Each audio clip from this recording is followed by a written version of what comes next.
Ama namin Diyos po na makapangyarihan sa lahat, we praise and thank you for another day na binigay niyo po sa amin, na makapag-aral po na inyo pong salita. We pray na patawarin niyo kami sa aming mga kasalanan. I pray na bigyan niyo kami ng kaunawaan patungkol sa mga prinsipyo po ng paglago espiritual at magtagumpay kami sa bawat hamon, pagsubok ng aming Christian life. We pray na tulungan niyo kami sa ngalan po ng aming Panginoong Kristo. Amen. So this is the last lesson that we have on this topic. And next week, if you want to take the exam, the final quiz, you are welcome. But I tell you, madali lamang yung quiz. The quiz will be easy. And this week, today, we're going to review the entire lesson. At ang tip ko lang sa quiz ninyo, if you memorize all the principles, there are 10, I think 10. There are 10 principles that we have discussed from abiding in Christ unto the last one. If ma-memorize niyo siya at maunawaan, what does it mean? What each principle mean? You will be able to pass the exam. Kung ma-memorize mo lahat, not necessarily, hindi niyo na kailangan i-memorize yung verse, hindi niyo na kailangan i-memorize yung description, pero kapag ka ma-memorize mo yung lahat ng principles na ating pinag-aralan, and you know what it means, you will be able to pass the exam. So that's the tip that I'm going to give you. So, quick review tayo. A quick review of the principles that we discussed. Una, abiding in Christ. So when we say abiding in Christ, it means on how a believer is keeping the commandment of Christ. Nakita natin na pag sinabing abiding in Christ o yung pagkakunyapit, pagdikit sa ating Panginoong Kristo, ito yung Kristiyano na mananampalataya na pang-araw-araw ginagawa niya ang mga kautusan ni Kristo sa kanyang buhay. So yan ang ibig sabihin ng abiding in Christ. Pag sinabing abiding in Christ, hindi ito ritual, hindi ito religious act, kundi ito yung pang-araw-araw mo na you are in fellowship with Christ by keeping His commandments. So that's abiding in Christ. Second principle that we have discussed is the principle of putting off the old man and putting on the new man. Ang ibig sabihin nito, yung huhubarin mo yung kagustuhan ng yung lumang pagkatao at isusuot mo yung bagong pagkatao. Remember, ang isang believer, he has a old sinful nature and he has the new man or the divine nature. And ang ibig sabihin ng putting off, in practicality, hindi mo susundin yung kagustuhan ng iyong laman. Kagustuhan ng laman na makinig ng rock music, you need to put that off and you need to put on what the divine nature wants. Instead of rock music, you listen to godly music. Instead of dressing immoral dresses and clothing, you dress appropriately or you dress modestly. So, that's putting off and putting on. At marami pa. Yung putting off and putting on, tanggalin yung mga maling ugali, maling prinsipyo, isuot ang bagong pananaw, bagong prinsipyo. That's putting off and putting on. Now, question with this principle. Why it is important to do the two actions? Yung putting off and putting on. Why it's necessarily to do those two actions instead of one? Bakit mahalaga na gawin mo yung putting off at saka yung putting on, imbes na putting on lang? Imbes na putting off lang? Cham. Kasi po kung putting off lang, tapos hindi ka nag-putting on, parang wala din po yung putting off mo. Parang the same lang po nang walang dalawang yun. Tama, that's right. Kasi kung you will just put off the old man, there's a tendency that you will go back and do that's the same sin or act or habit. Dahil kaya mahalaga, kapag ka hinubad mo yung maling musika, papalitan mo siya ng magandang musika. Kung huhubarin mo yung maling pananamit, mga tamang pananamit. Kung tatanggalin mo yung mga maling kaibigan, maling pakikisama, babaguhin mo siya ng bagong pakikisama. That's the principle ng putting off and putting on. And makikita natin yung principle niya sa Ephesians chapter 4. Pag binasa natin yung context, may mga bagay na tatanggalin tayo at merong mga bagay na kailangan nating ipalit. Now, what is the problem if we just put on? Kanina nabanggit ni Cham yung putting off. What is the problem if we just put on? Joe? We don't get rid of it, confess our sins. That's right. So yung maling, what Joe said is, if you don't get rid of the old things and you didn't confess and repent of those things, parang halimbawa in practicality, I'm listening to the listening to the worldly music, and I will put on the godly music at the same time I'm listening to the worldly music. Will it benefit or will it work? No. Kasi yung worldly music and godly music, it cannot have fellowship sa bawat isa with each other. So, that's the importance of putting off the old man and putting on the new man. Do you have any question sa principle na yun? Meron kayong tanong? So, that's the second principle. Abiding in Christ. So, kailangan nyo i-memorize siya. AP. The acronym. AP. Abiding, putting off, and putting on. The second is APC, which is confessing sin. Now, question, why it's important for a believer to continually confess our sin? Bakit mahalaga na regular nating ikukumpisal or sasabihin o hihingi ng tawad ang ating mga kasalanan? Bakit mahalaga? Why it's important? Bakit mahalaga? Why it's important to continually confess our sin? Grace? Maliit man po yan or malaking kasalanan, we need to confess. Tama. Maliit man o malaki, kailangan natin confess. Now, follow-up question with that answer. What will happen if we commit sin and we don't confess our sin? What will happen, Grace? Consequence? Tama. Any other question? That's correct. Consequence happen. Pero ano yung what is the thing that we avoid by not confessing sin? By confessing sin, I mean, what will happen to our Christian life if we do sin and we don't confess it? William? We allow the sin to fester. That's correct. That's correct. Another question? Another answer? That's correct. Out of fellowship. That's it. So those are correct answers. So if, for example, nagkaroon ka ng kasalanan, you commit sin, you need to make sure you confess our sin. What if, now, follow-up question with that. How many times will God forgive us? Always. He is faithful and just to forgive us sa bawat kasalanan natin. Always. So don't get ashamed, don't get discouraged in confessing sin. Now, follow-up question. If God can forgive us always, does it mean we are free to do sin all the time? Cham, why not? Dahil po siya ay righteous, tapos mapagmahal po sa atin, syempre may consequence yun, may pagpapalo po yun ng Diyos. That's correct. Now, don't get this wrong. If we sin and we confess our sin, God will forgive us. But it doesn't mean, hindi ibig sabihin, na hindi mo makukuha yung consequence. Hindi po valid yung... Tama. Hindi valid. Na kahit, halimbawa, for example, my sin is, I drink alcoholic beverages. Every week, I'm a Christian, but every week, I secretly drink alcoholic beverages.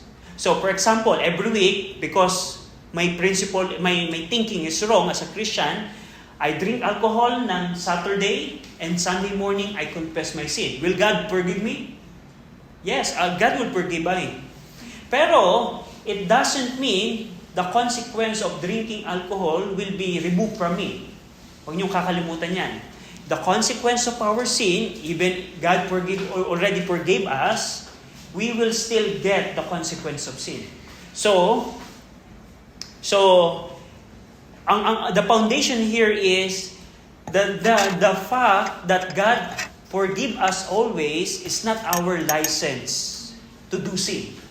Kasi may mga thinking dyan na, ay, pinapatawad naman ako ng Panginoon palagi. Gagawin ko na yung gusto ko lagi. No, it's wrong.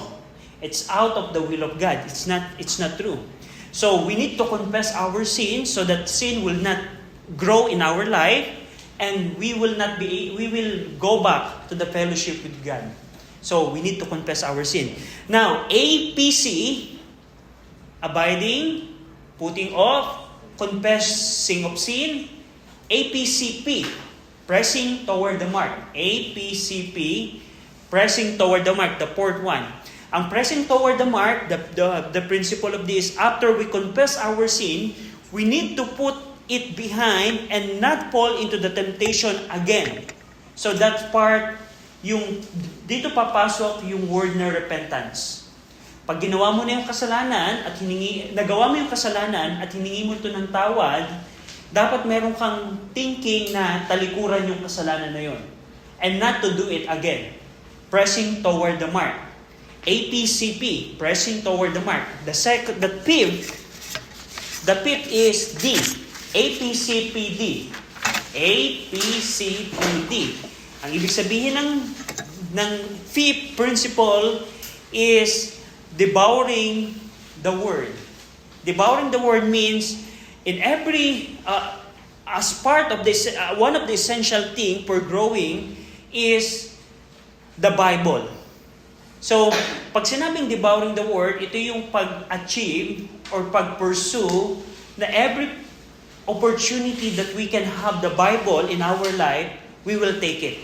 Every time that the church is open, we will go to the church. Every time that there's opportunity to read the Bible, we will read it. Every time that we have opportunity to study and listen to the Word of God, we take that opportunity. Devour the Word. Kasi, tandaan nyo, only by this book, we will grow in our Christian life. Tanging sa pamagitan lamang ng libro na ito, the only manual we have, dito lamang tayo lalago. We cannot grow apart from this book, I tell you. You can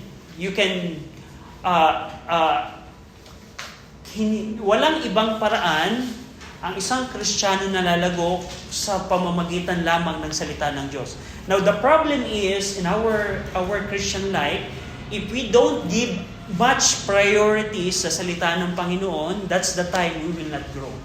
Kung maliit lamang yung effort mo patungkol sa salita ng Diyos, sa pagbabasa, sa pakikinig, sa pag-attend the church, maliit lamang yung paglago mo. Probably, hindi ka lalago as expected. Pero kung ikaw ay Kristiyano na magbibigay ng higit na attention sa Word of God, you will grow. Devouring the Word. APCP, DP, 6. Protecting the Word.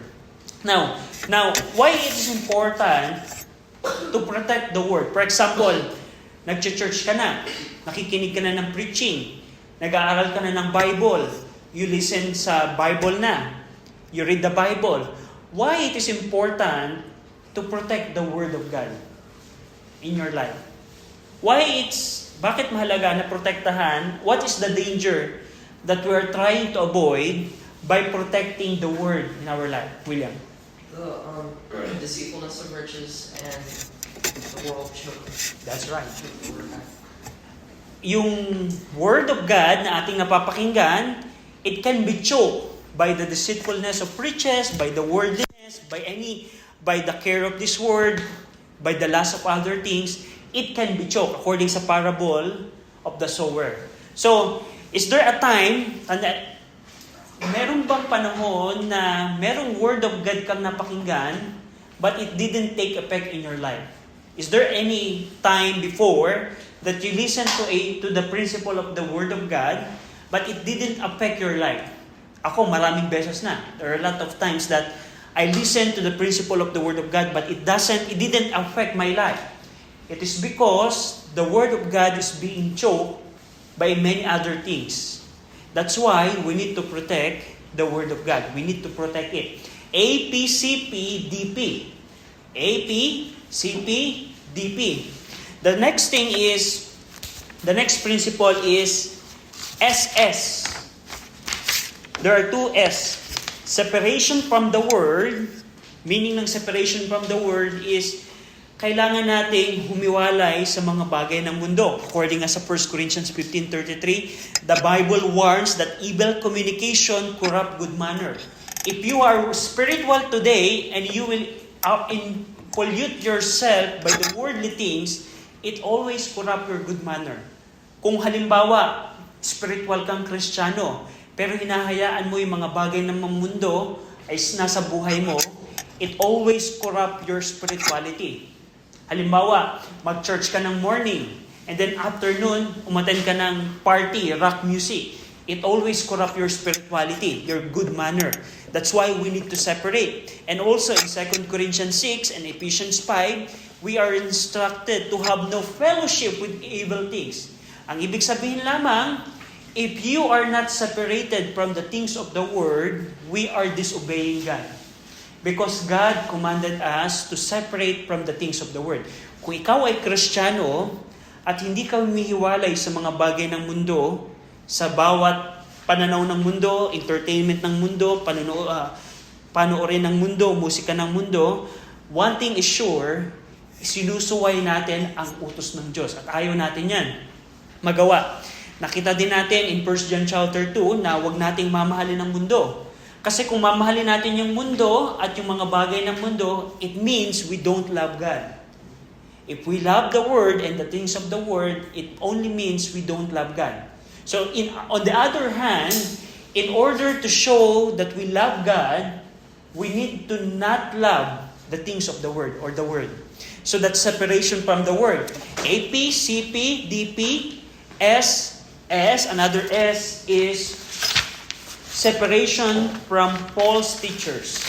Paghiwalay sa mga false teachers. So dito, makikita natin sa Book of Romans na kailangan nating i-mark at i-avoid yung mga false teachers. At according sa Titus, kailangan nating mag-stay away from the false teachers. Now, be careful mga kabataan because sa social media, not everything that you see in the social media or in the internet that hold the Bible is a good teacher. Hindi lahat ng nakikita nyo na humahawak ng Bible sa social media, sa internet ay tama. Kailangan nating sukatin sila based on the Word of God. Now, question, how can we know if a person is a false teacher or not? Paano nyo malalaman na yung nakita nyo sa social media ay false teacher or not? How? William? You need to test it by the Word of God. Test it by the Word of God. Kailangan nating makita kung yung bang binabanggit niya ay according sa Word of God. And that's another duty sa ating mga Christian. Our duty is to know the Bible well so that we can know if that person is false or not. Kasi if we are not educated in the Bible, if we don't know the Bible, we cannot know kung yun ba ay false teacher or not. The problem is if we don't know the Bible, we will just agree to everyone that is holding the Bible. And that's the problem. Kung hindi natin alam ang Bible, hindi tayo maalam sa Bible, hindi natin malalaman kung yung taong yun ay false teacher or not. So that's another duty natin na mag-aral ng salita ng Diyos. Pero kung alam mo na yun ay false teacher, ang kailangan natin gawin ay hiwalayan yung mga tao na yun. Huwag panoorin yung kanilang mga teaching, huwag nating pakinggan yung kanilang mga turo. Now, if for example, you are having a hard time to discern if this is a false teacher or not, you can ask me or Brother Bill or anyone who is matured enough to discern if that is wrong or not. So, kung halimbawa meron kayo nakita na teaching sa internet o sa social media, kung hindi kayo sure kung tama ba yun o mali, pwede kayong mag-ask sa amin para magabayan namin kayo para malaman na ito ay false teacher kasi ganito. Pwede kayong humingi ng advice sa anyone Christian na matured enough. Well, kung hindi nyo pa ma-discern yung teaching ay false ba o hindi. You can ask help all the time. So, that's S. AP, CP, DP, SS, separation from the false teacher. Sunod ay B. being filled with the Spirit. Now, what does it mean by being filled with the Holy Spirit? In practicality, what does it mean by being filled with the Holy Spirit? Magpasakop or magpa-control? Tama. Magpa-control.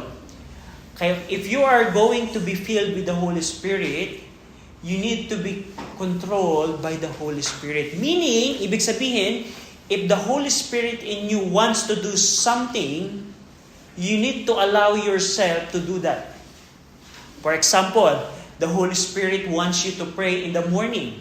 Meaning, ng being filled with the Holy Spirit, you will allow the Holy Spirit do what He wants for you to do. For example, the Holy Spirit wants you to give gospel literature to your classmate or to your friend or to that person. You need to allow yourself to be controlled by the Holy Spirit and do what the Holy Spirit is saying. Because tandaan nyo, ang Holy Spirit sa isang Kristiyano, kung ikaw ay Kristiyano today, if you are a believer today, meron kang Holy Spirit, and the Holy Spirit dictates what you want to do. For example, nung ako'y edad nyo, high school student, probably grade 8 student, one of the things that the Holy Spirit wants me to do is to share verses sa aking mga classmates. Every now and then, I always share God verses sa kanila. I always share. And I know na yun ang kagustuhan ng Holy Spirit, na i-share ko ang Bible sa aking mga classmates. It's that simple act. So, kung ang Holy Spirit ay merong dinidikta sa iyo na gawin, like gusto ng Holy Spirit na magsimba ka, maging faithful ka sa church, maging faithful ka sa Bible reading, it is the Holy Spirit that is pushing you to do that. Meaning, kailangan mong magpa-control. When you let the Holy Spirit control you, that what it means being filled with the Holy Spirit. It's very simple. A, P, C, P, D, P, S, S, B. Ang sunod ay letter E. Establishing godly habit. Establishing godly habit. Ang ibig sabihin nito, kailangan nating magkaroon ng regular na gawain na maka-Diyos. Ano yung mga godly habits? Pagpunta sa church, pagbibigay ng gospel literature, pagpipray, pagbabasa ng Bible, we need to establish that. Ang point lamang yun ng principle na ito is, yung mga godly things in your life should not be struggle anymore. Kasi, for example, there are many Christian na yung going to church is still a struggle. Yung pagbabasa ng Bible is still a struggle for them. It's not a habit yet, pero kung ikaw ay may godly habit, hindi na yun struggle. Meaning, automatic, Sunday morning, pupunta ako sa church because godly habit ko na yan. Every morning, bago ako umpisahan ang lahat ng bagay, magbabasa ako ng Bible because that is godly habit. At yun dapat ang mabuo sa ating buhay. Magkaroon tayo ng godly habit in our life. AP, CP, DP, SS, BE, and lastly, ito hindi pa natin na-discuss and we're going to finish it today, keeping one eyes on Christ. Go over in Hebrews 12. Sino sa inyo naka-memorize na ng Hebrews 12, 1 and 2? Can you recite it? Hebrews 12, 1 and 2. William, can you recite it? Hebrews 12, 1 and 2. Wherefore, seeing we also, I said, brethren, do we start, brethren? Yeah, we're foreseeing we also compass about. We, brethren, seeing we also are compassed about so great a cloud of witnesses, let us lay aside every weight and the sin which doth so easily beset us, and let us run with patience the race that is set before us, looking unto Jesus, the author and finisher of our faith, who for the joy that Was set before you. that was set before him, endured the cross, despising the shame, and is set down at the right hand of the throne of God. Very good. So, now, the next two last principles that we are going to discuss is keeping one's eye on Christ. Now, tandaan nyo, bilang believer, bilang Christian, hinalintulad yung ating Christian life to an athlete. Our Christian life is likened to an athlete. Na tumatakbo tayo, we are running the race, and at the finish end of the race is the Lord Jesus Christ. We see in Hebrews 12:1 and 2, He is the one who is the author and the finisher of our faith, who for the joy that was set before Him, He endured the cross, He despised the shame, and is sat down at the right hand of the throne of God. Meaning, the Lord Jesus Christ is our example in our Christian life. Meaning, habang ginagawa natin yung ating pang-araw-araw na buhay, kailangang nakatingin tayo kay Jesus Christ. Now, ano ang problem by not having our eyes keep on the Lord Jesus Christ? There are many instances, may mga Christian na, for example, merong mga struggles in life, may mga problem that comes into their life, may mga pagsubok na nangyari sa kanilang buhay, tumitigil din sila sa kanilang Christian life. They stop in their Christian life. They don't attend in the church anymore. They don't read and pray anymore. They don't read the Bible and they don't pray anymore. Why? Because yung mga problems along their way stop them from running. So kung ikaw Kristiyano at nakatingin ka lang kay Jesus Christ, kahit merong maging struggle, kahit may maging problem, kahit anong mangyari sa pagtakbo mo, magpapatuloy ka. Parang race. Imagine niyo you're in the race and there are many happenings along the way. Pero kung yung mata mo ay nakatingin lamang kay Jesus Christ, you will be able to run your race. Keep your eye on the Lord Jesus Christ. Now, part of it is there are times that you will be discouraged in your Christian life. There are times that you will feel sad. Hindi lahat ng araw ng Christian life natin ay masaya. Hindi lahat ay maligaya. May times sa ating Christian life that we will feel sorrow, we will feel forgotten, we will feel discouraged. Pero kung nakatingin ka lamang kay Jesus Christ at susundan mo kung paano niya tinapos ang race, ang joy that was set before Him, kung siya ang ating titingnan, siya yung author and finisher of our faith, hindi tayo madi-discourage. So, that's the whole idea of keeping one's eye on Christ. Regardless of what happens in our life, we have to continue to walk with Him. But those who are looking at man and following man become discouraged and even quit when someone or something offend them. Ito yung problem. Kung tayo, if we don't look on Christ and we look on man, meaning nakatingin tayo sa kapwa nating Kristiyano, nakatingin kayo sa nagtuturo sa inyo, nakatingin tayo sa tao, we put our eyes on man instead of Christ, there is much chances na kung yung taong yon will stop, that man where we put our eyes on will stop, we will also stop. So that's the problem. Kung yung ating mata ay nakatingin sa tao at yung tao na yon ay titigil, babagsak, kasama tayong babagsak. Kaya mahalaga na nakatingin lamang tayo kay Jesus Christ.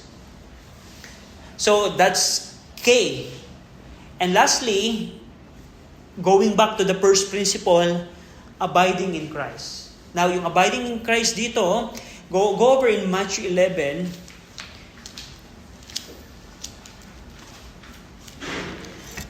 It's a different principle, but it's related doon sa verse. Can you read Matthew 11? Anyone could read Matthew 11, verse 28 to 30? Joe, can you read it? Matthew 11, verses 28 to 30. Matthew chapter 11, verses 28 to 30. Come unto me, all ye that labor and are heavy laden, and I will give you rest. Take my yoke upon you and learn of me, for I am meek and lowly in heart, and you shall find rest unto your souls. For my yoke is easy and my burden is light. Okay, thank you, Joe. So we started with this principle, with this point that we need to abide in Christ. And we will end with it because the most important thing the believer can do to grow spiritually and to have victory is to walk in fellowship with the Lord and to trust Him at all times. Yung idea dito ng abiding in Christ is the Christian life is a personal relationship with Christ, the eternal Son of God. It's a matter of receiving Him, serving Him, and learning of Him. This is the essence of true Christianity and is the way of spiritual growth and victory. Now, nag-umpisa tayo sa pagdikit kay Jesus Christ at magtatapos tayo sa pagdikit kay Jesus Christ. Why? Because napakalaga ang one of the keys na pag-aralan natin, principles ng paglago sa ating Christian life, ay magkaroon tayo ng personal na relasyon kay Jesus Christ. Now, to illustrate that is parang ganito. Ako kay Sister Amiel. I have a personal relationship with Sister Amiel because she is my wife. Meaning, ano yung mga karakteristik ng aming relationship? Una, we have a constant communication. Now, for example, you have a best friend. Meron na ba kayong best friend? Meron ba kayong best friend? Paano mo nasasabing kaibigan mo siya? Is by having constant communication with him or her, with him or with her. The same way with Sister Amiel and I have a personal relationship with her and we have a constant communication. By the same time, I receive her and she received me. And also the same time, I serve her and she served me. So, tandaan nyo na yung personal relationship, meron tayong mga personal relationship toward our best friend, toward our brother or our sister, our spouse, husband and wife. Pero yung the same relationship, dapat meron din tayong ganong klaseng relasyon kay Jesus Christ. We should have a personal relationship as well with the Lord Jesus Christ. Hindi lamang ito, it's not only a catalog or slogan na we need to have a personal relationship, but in practicality, we need to have that. Meaning, sa practical na pang-araw-araw natin, kailangan nating magkaroon ng personal na relasyon kay Jesus Christ. Meaning, yes, we don't see Jesus Christ right now, we don't see Him, but here in earth, we can have a relationship with Him. Paano? Kung magkakaroon tayo ng personal na relasyon sa Kanya through His Word, we would learn of Him. Paano natin makikilala kay Jesus Christ? Through His Word. Now, halimbawa, for example, you meet a friend in your school. Ikaw ba ay meron na kagad personal na relasyon sa Kanya at the beginning na ma-meet mo siya? Or wala pa? For example, you meet a person and he is nice or she is nice. And question, on the first meet, do you have a personal relationship with him or her already? Halimbawa, sa na-meet, first time mong makilala yung taong ito. At that point ba, meron ka na kagad deep personal relationship with him or her? Kagad? Pagtitiwalaan mo na kagad? Halimbawa, meron kang stranger na kaibigan, nakita. Ang sabi sa'yo, Grace, pwede ba kita maging kaibigan? Pero hindi mo siya kilala. Who are you? Magtitiwala ka na ba kagad? Or are you going to have a relationship, personal relationship with him or her kagad? No, not mo. Question, how a relationship grows? Halimbawa, paano lalago? Spending more time. Spending more time. That's right. Paano mo siya pagtitiwalaan? How are you going to have a trust or deep relationship with that person that you just first met? If you will know him or her. Tama ba? Pag makikilala mo na siya, halimbawa, dumating yung maraming bonding, maraming kakain kayo together sa school, every free time, vacant, recess, makikilala mo na yung kaibigan mo, that's the time, the much knowledge you know about that person, the much deeper the relationship you will have. Kung lalalim yung knowledge mo, yung pagkaalam mo sa taong iyon, the much relationship you will have for that person. Halimbawa, kami ni Sister Amel. I know Sister Amel more than any of you because I spent a lot of time with her. And I know her. By knowing her more, I have a more deeper relationship with her than any one of you. So the same thing with the Lord Jesus Christ. In order to have a deeper relationship with Jesus Christ, we need to spend time with Him and we need to know Him. Now question, how can we know Christ? How can we learn of Him? Paano? And lagi magbasa ng Bible, lagi mag-aral ng Bible. Dahil alam niyo ba, from Genesis to Malacca to Revelation, every book of the Bible is about the Lord Jesus Christ. So, in practicality, we don't see Christ right now. We don't see Christ right now. He's in heaven. But we have the Bible, and by opening every pages of the Bible, we can spend a lot of time with Him. We can know Him. By doing that, we will have a deeper personal relationship with Him. It goes back to the Bible. So, abiding in Christ. Now, that's very important, and that's the very essence of our Christian walk. To receive Him, serve Him, and learn of Him. So, acronym again. APCP, DP, SS, BE, and lastly, KA. Sa ulo niya na. A, P, C, P, D, P, SS, BE, KA. Tama? KA. So, if you're going to memorize those principles, I help you with the acronym. So, madali na. A, abiding in Christ. P, putting off the old man and putting on the new man. C, confessing of sin. P, pressing toward the mark. Next is D, devouring the word. Sunod P, protecting the word. SS, separation from the word and separation from false teacher.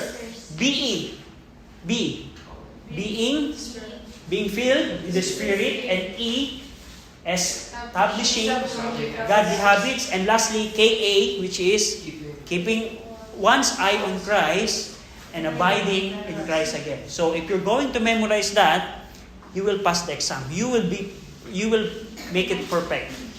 So kailangan masaulo niyo siya, at hindi lamang sa ulo, but you know the principle of it. For example, devouring the word. In practicality, ano bang ibig sabihin ng devouring the word?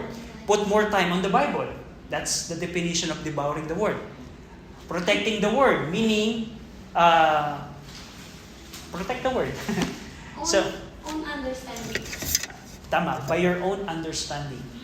So, you don't need to memorize the exact wordings of this lesson. By your own understanding, by your own words, you need to define what does it mean devouring the word or being filled with the Holy Spirit. You can copy the words of it, but it's not requirement. Pwede yung sa inyong sariling salita ipaliwanag. Ang mahalaga lang, yung APCPDP, SSBE, yung acronym, lahat ng principle na yon ay alam nyo. So, that's our final exam next week. So, kung gusto nyo mag-final exam, be prepared. Pero kung ayaw nyo mag-final exam, okay lang yan. There's no problem.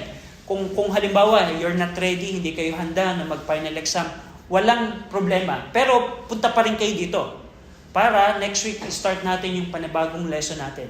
So, kung ayaw nyo mag-exam, hindi nyo kaya mag-exam, okay lang yan, walang problema. Just let me know next week, walang problema yon.